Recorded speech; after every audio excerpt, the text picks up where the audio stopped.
morning, Standard 7. Once again, I welcome you in my class.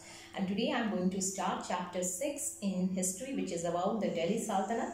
In this chapter, I will mention you about the Tughlaqs, the Sayyids and the Lodis. Apart from this, I will mention you about the timeline period.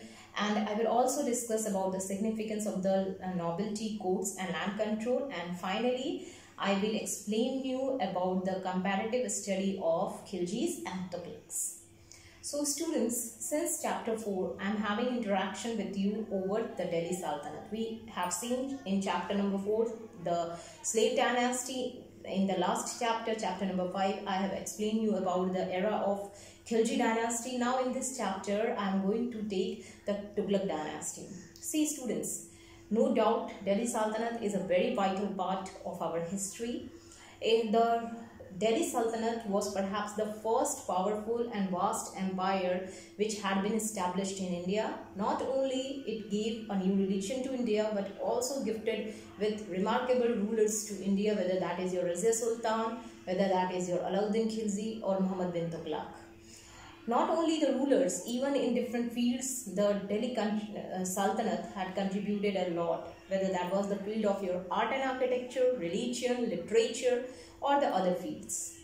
Now, after the death of Alauddin Khilji, you will see the period of Delhi Sultanate was filled with chaos. Okay, so the empire, there was a lot of disorder in the empire. And see, if there is a chaos or disorder in the society, definitely ruler is responsible. The first person who would be responsible for such a situation is the ruler. We have seen the period of Delhi Sultanate where the incompetent rulers, inefficient rulers came to the power, but they were not able to survive for a long time because of their weakness and inefficiency. Same happened here also after the death of Khilji. We are saying that the ruler, the last Khilji ruler, who was very incompetent and inefficient, he was unable to manage the affairs of the state. Because of this, the Ghazi Malik, the governor Ghazi Malik, he took the advantage and he killed him in 1320. After murdering the last Khilji ruler, Ghazi Malik, he ascended the throne and founded a new dynasty called Tughlaq dynasty. Now, why this dynasty is known as Tughlaq dynasty? See, because after coming to the throne, Ghazi Malik assumed the title of Ghiyasuddin Tughlaq. So, this is the story how the Tughlaq dynasty came into power. Now, as I have mentioned you that there was a scenario of chaos, disorder in the society. So as a ruler, when he came to the power, he had to first establish law and order in the society. That was the most prominent work. So ultimately for this, he had taken several administrative measures, and I will explain you about these measures. The first measure which had been taken by him regarding the establishment of law and order in the society was to confiscate all the grants. Yes, he confiscated all those grants which were unlawful. First of all, he established the inquiry to check the unlawful grants, and then he cancelled the grants. See, as you all know that Jagirdari system was very much popular during the era of Delhi Sultanate. Many nobles and even the ruler, administrative officers, governors, they were gifted with the lands, okay, Jagirs, which was known as Jagirs. So ultimately the claims which were made by the officers or the nobles, that was to be checked properly, okay, and then those which were unlawful, that has to be confiscated. The second thing what he has done, he has reorganized his military departments and the postal department. See, it's very important to reorganize your military department because military was the major thing on which the power of a ruler depends. See, even today also, army is very important for us. So likewise, in those days, army was very important part of the empire. So ultimately, as an efficient ruler, Ghiyasuddin Tughlaq, he was well aware of the fact that without reorganization of the military, he would not be able to expand the empire. So he reorganized the military department and the postal department. Now, after that, he also started to take several measures which would ensure the law and order in the society. And for this, he first of all took the measures in the field of police and justice, because these were the people who were responsible for maintaining law and order and for giving justice to the people. Apart from this, he also introduced several measures in the field of agriculture. Agriculture was the major source of income. It was a major part of the economy. So as an efficient ruler, he was knowing that to maintain his large army, he need the money, and money would come from strong economy. So to make the economy strong, he had taken several measures in the field of agriculture. First of all, he reduced the taxation. Okay. Apart from the reduction of taxes, he also he took several measures which had enhanced the condition of the farmers. Suppose the loans were revived. Those loans or those unjust taxations which were extracted from the farmers, that all were cancelled by the ruler. Even the strict punishment was introduced by him for the unlawful extraction of taxes from by the officers from the farmers. So if the officers, revenue officers or officers who were collecting the taxes, if they were exploiting the farmers and extracting the extra revenue, definitely they would be punished by the ruler. So there was a strong system which was brought to stop the exploitation of the farmers. Apart from this, he also have gone for the digging of the canals, because canals were very important. As a farmer, if you want or to make the agriculture strong, you cannot depend only on the natural forces or the rain.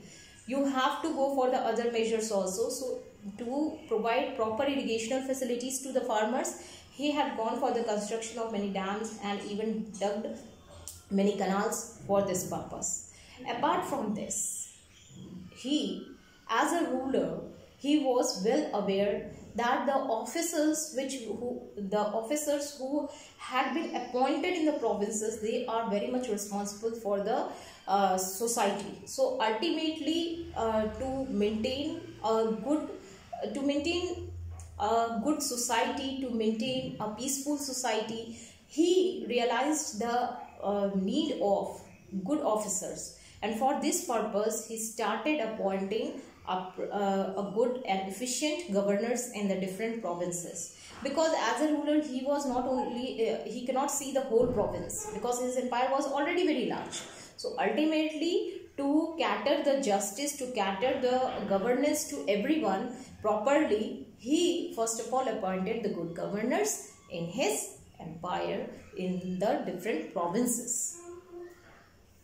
Although Ghiyasuddin, as a ruler, no doubt his reign was a reign of order, and law and order was established during his reign. But as a ruler, he could not survive for a long time. He met with an accident. On his way to Bengal, the pavilion which was made in his honor, actually it collapsed, and because of that accident he died. And he was buried in the city of in the fortress city of Tughlaqabad. Actually, this city was founded by Ghiyasuddin Tughlaq only. Now, after the death of Ghiyasuddin Tughlaq, his eldest son Jona Khan, who assumed the title of Muhammad bin Tughlaq when he ascended the throne, he came to power. Muhammad bin Tughlaq, he is one of the most remarkable ruler in Indian history. And he has been given different names by our historians, whether that is a wise fool or a man of great thinking. Now, the period of Muhammad bin Tughlaq. See, he was, as I have mentioned you, he was a great ruler, no doubt in this. Because if you will go through the autobiography of this man, Muhammad bin Tughlaq, you will see he was the only Sultan of Delhi Sultanate who was highly qualified in different subjects, whether that was your philosophy, your physical science, or your other subjects. Even as a ruler, because of his intellectuality, he was far ahead of his time. And as a ruler, he not only excelled in the intellectual field, Even he was well versed in Persian and Arabic. As a ruler, he took several measures for the benefit of the people, although they failed, but his measures were far ahead of his time. This man, the account of this man we get from the writers like Ibn Battuta, who came to his court, and he was a traveler actually from Morocco, African country, and this man brought several measures which I will now explain you. Please have attention on this, because these measures are very important. Whenever you will go through Muhammad bin Tughlaq part in history, you will definitely go through his measures. So what were the reasons behind the failure of his measures, and how it shrinked the vast empire which when Muhammad bin Tughlaq came to power, he got a huge empire, vast empire, and how this empire disintegrated because of the failure of his theory. As I have told you, he was very intellectual, but there was a problem in the practical implementation of his theory. His ideas were very sound, his theory or his ideas were very sound, but only in theoretical terms, not in practical terms. And that is the major reason behind the failure of his policies. Now, first I will discuss about the taxation, the major measures which were taken by him.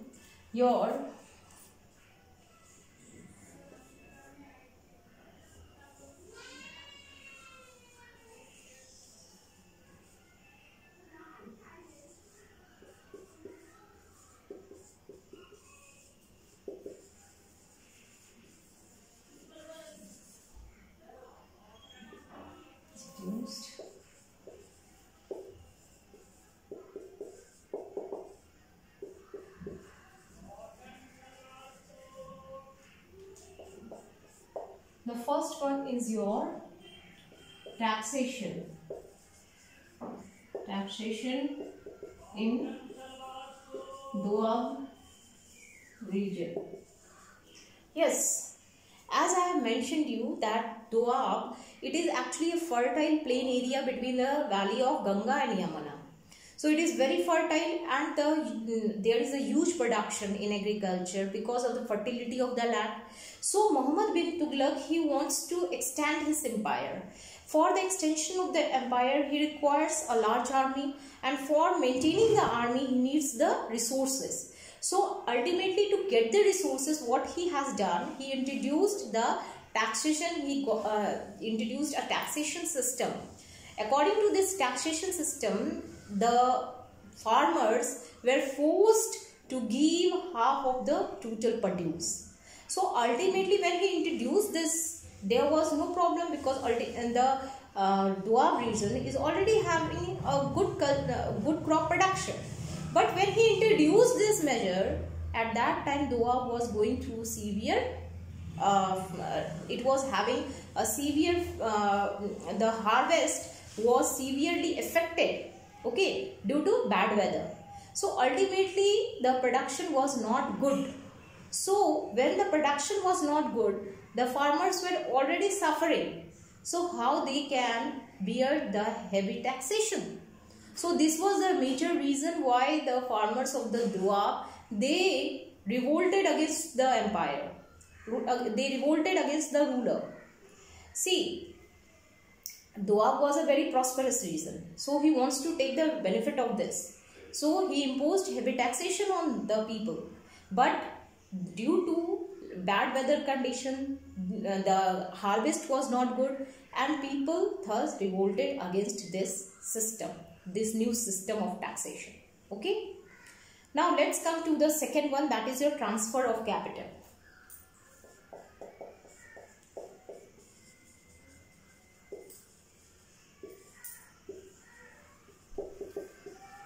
See, Delhi was the capital of all the major rulers of Delhi Sultanate, whether that was your slave dynasty, Khilji dynasty, and even during the reign of Ghiyasuddin Tughlaq also, Delhi was the capital. But when Muhammad bin Tughlaq came to power, already the empire was extended and he got a very vast empire. So he felt Delhi was not so much centrally located as Devagiri. Okay, Devagri, you remember, it was a kingdom in the Deccan areas. So he felt that he would be able to pay proper attention over the empire if he ruled from Devagri. So he wants to shift his capital from Delhi to Devagri. And he gave Devagri a new name, that is Daulatabad. So, Devagri. Now Devagri was renamed to, it was renamed as Daulatabad. Now he made this, he kept this idea before the people, and not only kept, even imposed also on the people. Now for shifting his capital from Delhi to Daulatabad, they had to go for a long journey. There is no doubt in this, because nowadays you are having a good communication transport system, but during those days the transportation system was not so much good. The people don't have the airway facilities, or even the roads were also not very good. Although he, as a ruler, he made the road from Delhi to Daulatabad, but people, when he imposed this, that now capital had to be shifted from Delhi to Daulatabad, at that time the journey took place in the summer season. So you can clearly assume the condition of the travelers. So many people died on the way to Daulatabad. They died in this journey. So a lot of people died due to this wrong decision which was taken by the ruler. So this was the second failure of Muhammad bin Tughlaq, that is your transfer of capital. And even after moving to Daulatabad, shifting to Daulatabad, after 2 years he realized his mistake and he again moved back to Delhi. Now, token currency. The third one is your token currency. Now let's come to token currency. See, token currency was introduced by Muhammad bin Tughlaq, and it was a major experiment which had been done by him, although this also failed like his earlier measures. So token currency, actually he had introduced this token currency when he heard about the token currency which was introduced by Kublai Khan in China. So he also experimented this in his kingdom.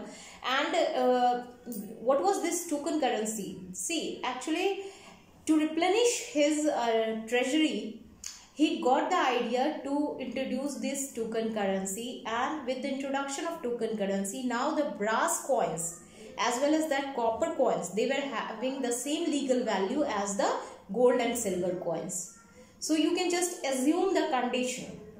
The gold and silver coins were having the same legal value as your brass and copper coins. So ultimately people started taking advantage of this. Forgery became very common in the kingdom. The treasury became empty because the currency lost its value. Because of the forgery and the brass and copper coins, every people who were living in the kingdom, they started minting the coins, and thus because of this chaos, because of this lack of proper implementation of the program, what happened? The treasury became empty. The trade came to a standstill. The economy collapsed. And after 4 years, Muhammad bin Tughlaq realized his mistake, and he took this measure back. He took this policy of token currency back. And although after realizing his mistakes, although he was very late, because in these 4 years, the treasury of the kingdom, it became empty. And because of empty treasury, the economy collapsed. And you can just assume the condition, if your economy become a collapse, so definitely it had an impact over the different areas, whether that is your social life, whether that is your political life, whether that is your other areas of life. So all had been affected, no doubt in this, and that made Muhammad bin Tughlaq as a very unpopular ruler among the masses, because people were suffering because of his experimentation. Okay. Now, next one is your mixed military expeditions. The last one is your military expeditions. Now, Muhammad bin Tughlaq as a ruler, he was very ambitious one, and he also wants to expand his empire not only in India but beyond the borders of India. So he planned to conquer Khurasan and Iraq. For this, he recruited even 370,000 men in his army and even paid to them for 1 year. But finally, he had to give up. He had to drop this idea. And why? Because he realized that it was very difficult for the army to cross the snowy mountains of Himalayas. So ultimately, for this reason, he he dropped the idea, and here also he had to face again the failure. Although for the maintenance of army, for the payment of the army, he had already invested a lot. So again, he had to face the setback, and not only the ruler was facing the setback, people were suffering because of his experiments. And here also, when he was trying to expand his kingdom, his ideas were theoretical. He, as a ruler, he could not realize that what are the limits of his army. And finally, when he realized, it was very late. Already he had paid a lot to the army. Already he had invested a lot on the maintenance of the army. So from all these measures, you can become very clear about Muhammad bin Tughlaq. See, all these measures were adopted by him. They were introduced by him. Now let's come to what were the results of the various measures which were taken by Muhammad bin Tughlaq. So I have summed up here about the result of the measures which were taken by Muhammad bin Tughlaq. Just you have a look.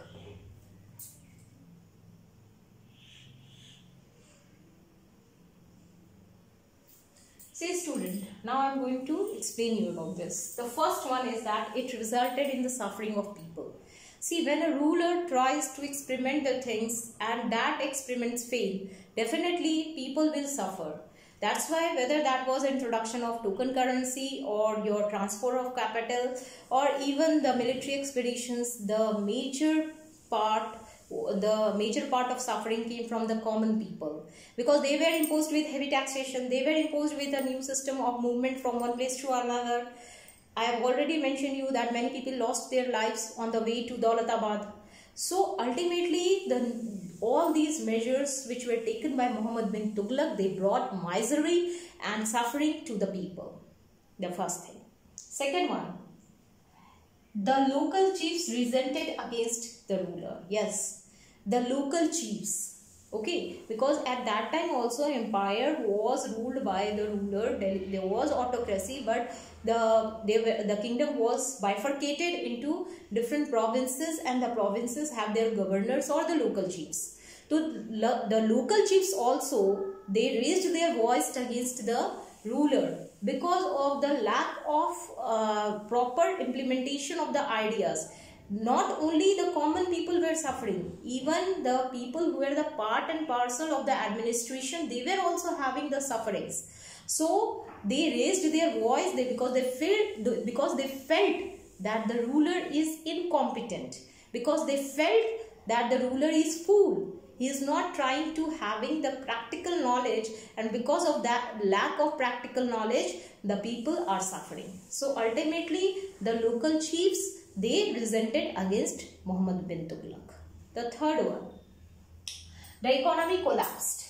Yes, I have already mentioned you that the token currency which was introduced, and it was a major experiment which was brought by Muhammad bin Tughlaq, but this experiment totally not only failed, but it also collapsed. Okay, it collapsed the economy. The economy was finished because of this token currency.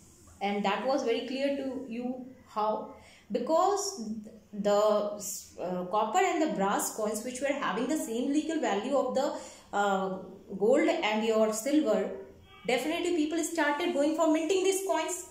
And when they started minting the fake coins, there was forgery in the market.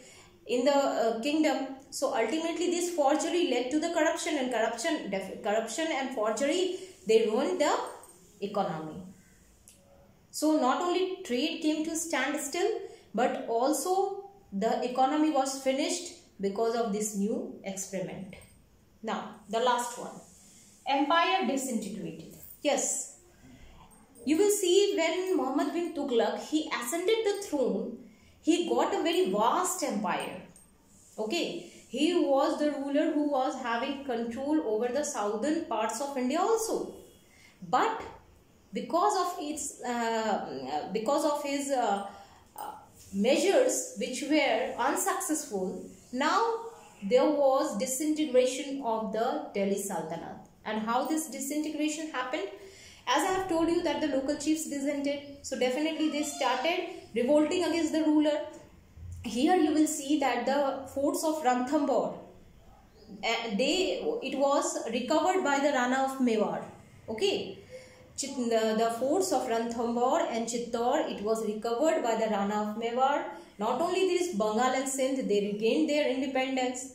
And in the southern part, if you will see in the Deccan areas, you will see the new kingdoms came into existence. The new kingdoms came into existence. That is your Bahmani kingdom and Vijayanagar kingdom. So how this disintegration happened? When a ruler is efficient one, when he is a strong personality, when he is an able ruler, definitely the empire will emerge. The empire will expand. It will not submerge. But here the empire was disintegrating. It was disintegrating into fragments because of all these failure policies adopted by Muhammad bin Tughlaq. So I don't think so there is any confusion regarding the results of measures which were taken by Muhammad bin Tughlaq. Now I am moving to the next topic. So now let's come to Firoz Shah Tughlaq. After the death of Muhammad bin Tughlaq, Firoz Shah Tughlaq came to power, and he was cousin of Muhammad bin Tughlaq. See, as a ruler, Muhammad bin Tughlaq, we have seen a great failure. So after the era of Muhammad bin Tughlaq, there was a period where there was a chaos, there was a resentment among the people. So in order to establish control over the public, in order to establish control over the court, now Firoz Shah Tughlaq had to face a major challenge, because I have already told you that whether the people living in the court or whether the local chiefs or the governors, most of the part of Delhi Sultanate during the era of Muhammad bin Tughlaq, they were unsatisfied by the ruler Muhammad bin Tughlaq. And Firoz Shah Tughlaq, he was well aware of the fact that Muhammad bin Tughlaq was not successful because of the lack of support of nobles and ulemas. See, nobles were very powerful during the reign of Delhi Sultanate. There is no doubt in this. We have seen how nobles, they have not accepted Razia as a ruler, and how they had conspired against her and overthrew her.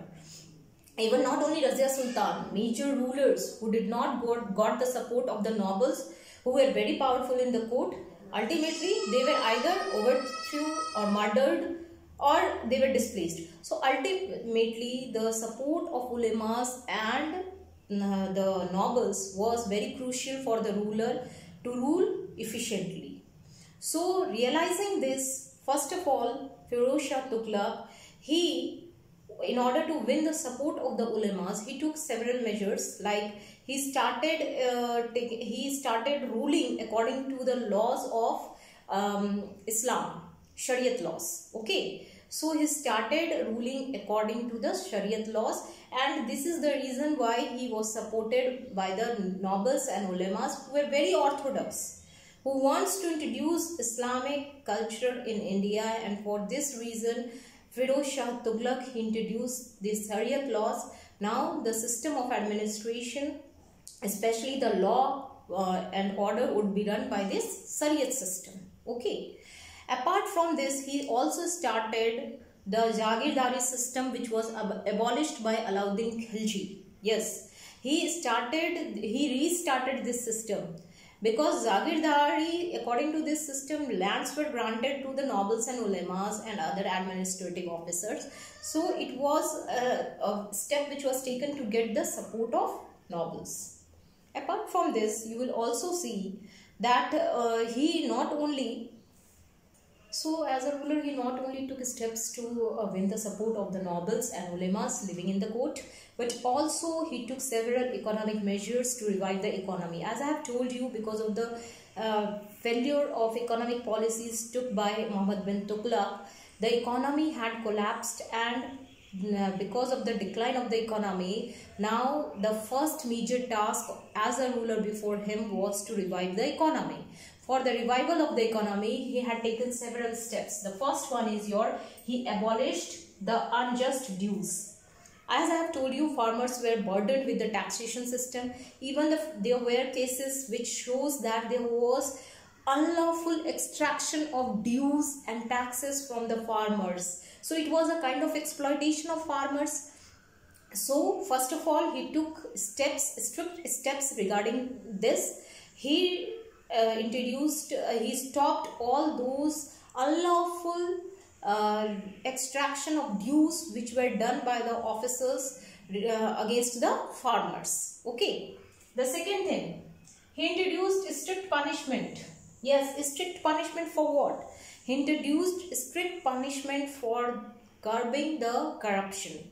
Whether that was exploitation done by the officers against the farmers, or exploitation done by the people who were in the other professions, he took very severe steps to curb the corruption which was prevailing in the empire. So because curbing the corruption was very important step, because if people are exploited, definitely they will not favor the ruler. They will ultimately feel that the ruler is responsible for the condition. So Firoz Shah Tughlaq, he wants to improve the condition of the people, and he was well aware of the fact that with the exploitation prevailing in the society, the condition of the people cannot be improved. So he introduced strict punishment for those who were exploiting the farmers, the small artisans or other ones. Okay. Next one is he dumped canals and wells. Yes, as I have told you that agriculture was a major part. Agriculture was very important for the people at that time, and as a ruler also he was knowing that the major part of income is coming from your agriculture. So in order to enhance the condition of agriculture, he not only started the measures to dug out the canals and wells for providing irrigational facilities to the farmers, but also he introduced several measures to enhance the conditions of farmers. As I have mentioned you that he abolished he abolished all those dues which were prevailing earlier. And next step in regarding this was that he also started a new system according to which the loans which were given to the suffering peasants, they were cancelled. Okay, all the loans which were given to the suffering peasants, they were cancelled. Now come to the next step. The next one is that he established karkhanas. Yes. See, artisans and the people who were indulged in the work of art and craft, they were also an important part of the economy. So in order to improve the condition of the artisans and the craft workers, he introduced the karkhanas. He established the karkhanas that helped them to revive their work, and not only it helped in the revival of the works done by the artisans and craftsmen, but also it improved the condition of the artisans. Now, next one is your curbed corruption. Yes, as I have mentioned you that corruption was prevailing at that time, and many steps were taken by the ruler to curb this corruption, and one major step was introduction of a strict punishment regarding those who were encouraging the corruption or who were exploiting the people. So these are the some of the economic measures which were taken by Firoz Shah Tughlaq, and Firoz Shah Tughlaq had taken all these measures which helped him to revive the economy. These steps were not the failure, it was the achievement which has been it was the achievement of Firoz Shah Tughlaq as a ruler, because he was able to revive the economy after taking all these measures. Just have a look over these measures.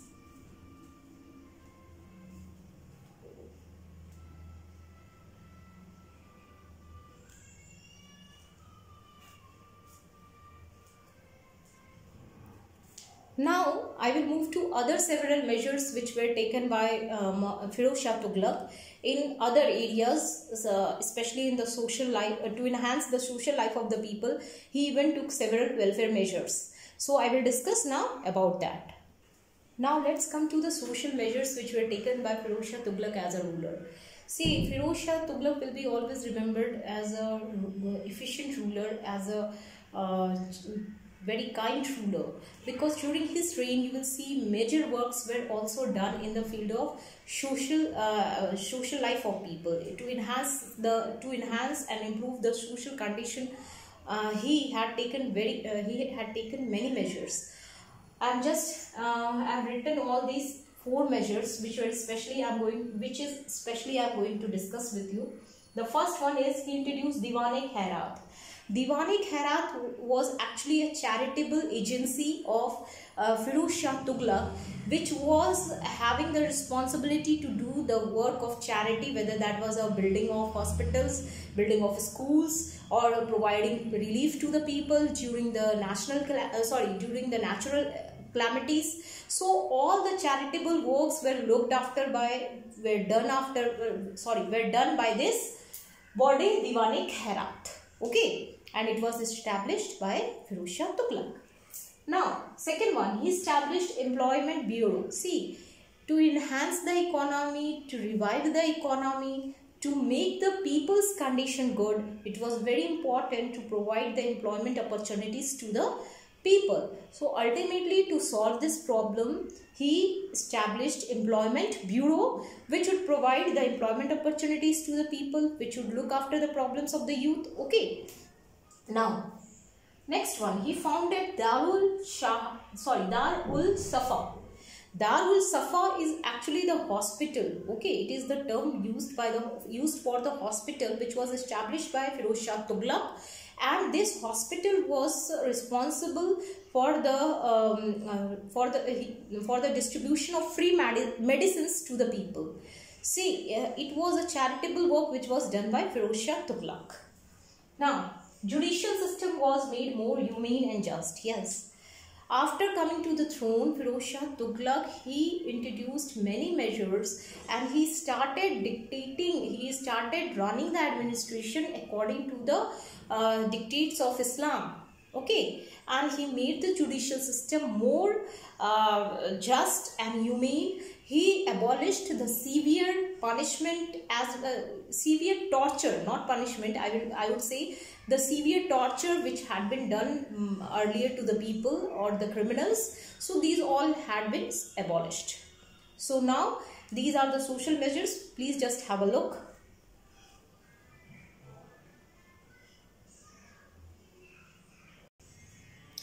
Now, Firoz Shah Tughlaq, if we move to the military expeditions of Firoz Shah Tughlaq, the military conquest, as other rulers of Delhi Sultanate, he had also gone for the military conquests, and these military conquests were, you can say that it was a failure for him, because if you will see that the conquest done by him against the Bengal or Sindh, he was unable to recover it. Okay, recover Bengal and Sindh, and even the expedition against the Sindh was a major failure. The Deccan areas and the southern part also remained, he was unable to recover it back. Many of the territories which disintegrated from the Delhi Sultanate, he was unable to get it back.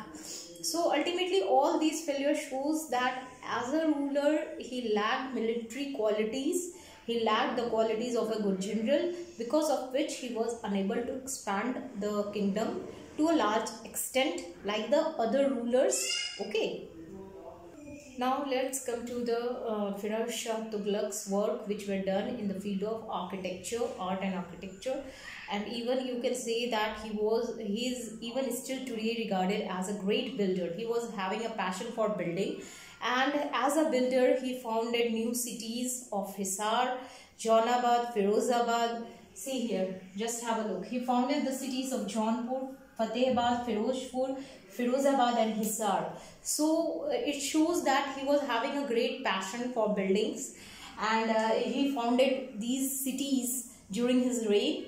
Apart from this, he also built many palaces, tombs, even your hospitals, temples. During his era, you will see the construction of these temples, mosques were very common. Even sarai were built to provide water facility, especially during the summer season. And he also revived Hauj Khas. Hauj Khas was actually the royal tank which was built by Alauddin Khilji. So it was in deteriorated condition. So he revived it. He brought it back to provide the water facilities to the people. Now, in the field of literature also, the contribution of Firoz Shah Tughlaq is not less. Even during his era, you will see the notable historians like Ziauddin Barni, where the courtmen were the historians who were patronized by him. And he, you can say that as a patron of learning, he even translated many Sanskrit books into Persians. And during his era only, Ziauddin Barni, who was patronized by him, he had written a great book which is about the interpretation of the Delhi Sultanate up to Firoz Shah Tughlaq era. So it is a book. The name of the book is your Tarikh-e-Firoz Shahi. So Tarikh-e-Firoz Shahi was the interpretation of history of Delhi Sultanate up to Firoz Shah Tughlaq's time, and it was written by Ziauddin Barni, and it is a great book because it provides you with the great details of the Delhi Sultanate era. Okay. Apart from this, you will see the autobiography of Firoz Shah Tughlaq was written by Sultan, and the name of this autobiography, the name of his autobiography was Futuhat Firoz Shahi. Okay, and it was written by Sultan. So you can just sum up that Firoz Shah Tughlaq was a great ruler, no doubt. During his era, he had taken several steps to improve the condition of the people. For 37 years he ruled, and he was able to rule for such a long period because of his efficiency. And although there are some exceptions in the military field, we are seeing that the conquests which were taken by him was a failure, but as a ruler, he will be always remembered for the social welfare works, for the different measures which helped him to revive the economy, to revive the political and social conditions in Delhi Sultanate period. So after his death in 1388, yes, 1388 he died, and after his death there was a war of succession between his descendants. So ultimately, when there is a war, the empire becomes weak, and taking the advantage of the weak empire, there is an invasion. So during this era, you will see there was an invasion by Timur land. So the Tughlaq dynasty cannot continue for a long time because of this invasion. And finally, many of the rulers, many of the governors or local chiefs, they even declared themselves independent from the Tughlaq dynasty. So after the death of Firoz Shah Tughlaq, there was again a period of political instability. Again, I am finishing here. After this, the second video will, in the second video, I will continue the remaining parts. So, thank you, students.